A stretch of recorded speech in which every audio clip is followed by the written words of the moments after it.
Historian and professor Don Guillory sat down to discuss the importance of the slavery tours that he has been leading for the past couple years here at Ole Miss, and the unknown landmarks of this campus's both dark and progressive history that goes unnoticed by most who walk on this campus. With a lot of the history that's here, whether we're talking about the bullet hole that's over the door of the Lyceum, or the finger impressions on some of the buildings, a lot of those things are in plain sight, but if you don't add the context of it, people will pass by those things and not understand, that there's something historic about this building or something that's taking place here. One story that Guillory would include in his tours is the fascinating history behind the Barnard Observatory and former Chancellor Frederick A.P. Barnard. Frederick Augustus Porter Barnard, that was one of the more controversial moments for this university because he himself brought two slaves with him, Nathan and Jane, and when he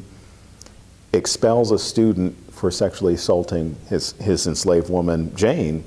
the university is supportive of the decision, but people in the local community don't trust him because he's taken the word of an enslaved woman over a white male. The university has been placing plaques on more historic landmarks like Barnard Observatory around campus, including the relocated Confederate soldier statue at the Confederate Cemetery tucked away behind the Tad Smith Coliseum. The Lyceum, Barnard, and Croft Institute were all built by slaves who left their marks behind. But the speed at which they needed the bricks to build those buildings, a lot of mistakes were made, and because of not allowing the bricks to fully dry in the sun or out in the air before they would cook them in the kilns, you had